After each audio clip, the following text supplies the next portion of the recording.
Welcome back, Goblin Chefs. It's APGAINS. Today we are going to talk about an enigma, a double entendre. I don't know if I used that right. An onomatopoeia.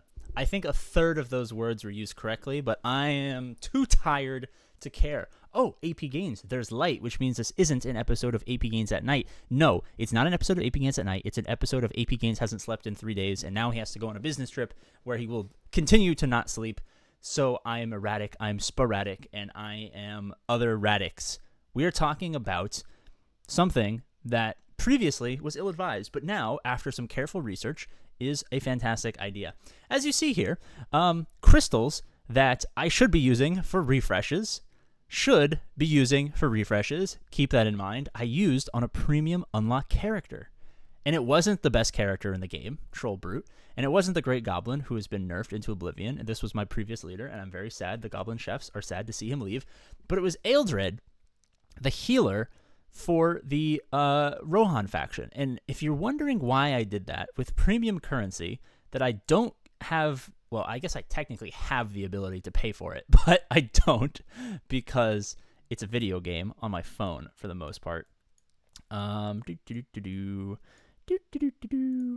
we go. The reason I did this is because for 450 gems,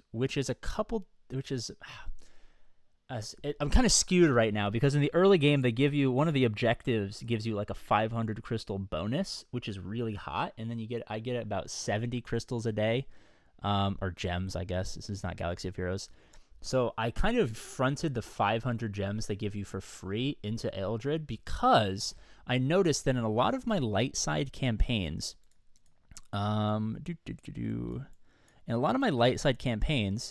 I was kind of running across a problem. I think this is light side and Rohan. There we go. I was running across a problem where I was using my 4 arena light side characters, excluding Ironhide because he's dark side, and I was kind of forced to use Frodo Baggins. And there's not a ton of survivability, and Frodo dies, and he's kind of squishy, and he's not worth farming because now we know he's not going to be required for Elrond. So there's no point to the hobbits right now. So I was thinking, I need some synergy. He checks synergy.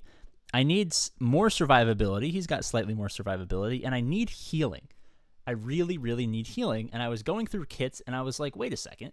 There's a character that's light side, has Rohan synergy, and heals very well. The problem is a lot of people ignore him because he's premium currency gated right now. Like, you cannot farm him in the game aside from whaling and what previously looked like whaling.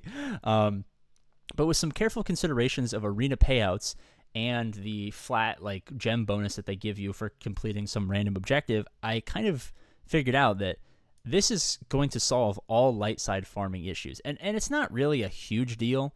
Like, it's not like I needed it. I'm progressing far enough. But when you see stuff like earn 3 stars in light campaign 3-9 for 75,000, unlock 9 light side characters, which this helps towards, and then 4-9 of light side campaign giving you 10 of each of the crystals, there are rewards that I have Sam Gamgee unlocked. Oh, I guess I didn't do 2-1 of the Gardener's Journey, so I don't get this because I'm not spending money on the game. But, I mean, there are rewards to be had, especially in a Gold Crunch and a Crystal Crunch, where progression actually does mean something. And everyone's talking about, oh, like, you open up the nodes to prepare yourself for future farming incidents when they throw, marquee characters on nodes or whatever. I don't care about any of that stuff. I'm going to be perfectly honest with you. But realistically, it's just kind of a way for me to get more crystals and more gold into my powerful characters. Plus, I mean, it's just nice to have. It's a healer. He's useful in a couple of the challenge missions and stuff like that. But all in all, with very minimal investment, you can get some good value and kind of alleviate what you used to have to pay for. Because previously, conventional wisdom was just spend the $50 or the $20, depending on which of the packs you get offered. I think you get offered both the $20 and $50 packs, and just buy Halberad. So the conventional wisdom was just pay money to have a good healer and a tank, and he's got the highest health pool, and he's S tier and all that stuff. But you can get like 80% of the value for $0, which is 10,000 times the value in my opinion. If you just, where is he? Where is this man? If you just get a guy who you otherwise would think is kind of a whale character because you keep him at 1 stars, but for the purposes of the light side campaign, like your arena team is going to carry you Like, I haven't geared him up. I want to take him to like gear 4 or 5. Like, he's probably going to get one shot because he's a little bit, I just unlocked him, so he's a little bit too weak. But assuming that he's like gear tier 4 or 5, where he has not great survivability, but just enough to keep himself alive and apply heals, I mean, you're going to have the ability to 3-star a lot more nodes.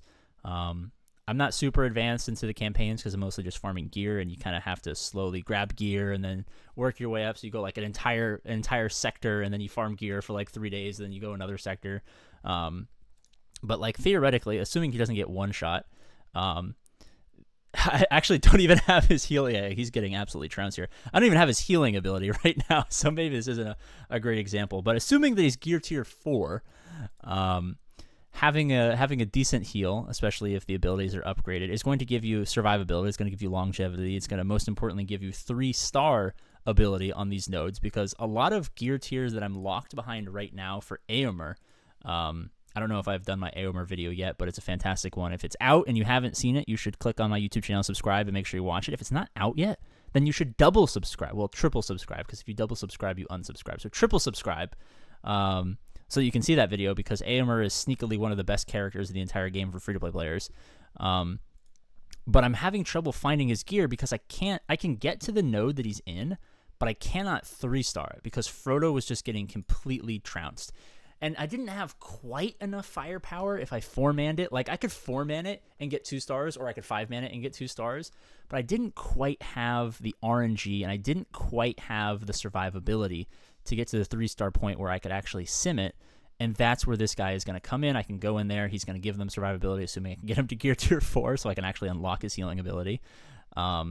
And then that healing and that longevity is going to give me the ability to 3-star that, which is going to open up my ability to sim that, which is going to save me time. Because like I could manually 2-star it for 1,000 battles if I wanted, but realistically, I'm not going to do that. So giving me the ability to sim that and putting gear tier on AOMer, who's a high damage dealer, and allowing him to start to gear up tiers, and that's going to help me progress in arena, and then it's a cascading effect, essentially. So I'm going to get out of here. It's May. We please get 27,000 subscriber May, which is self-explanatory. And if you've seen any of the other videos today or yesterday or the day after or whatever, you know that we're just trying to get 27,000 subscribers by the end of May. Okay. As always, I love you, and I will see you later.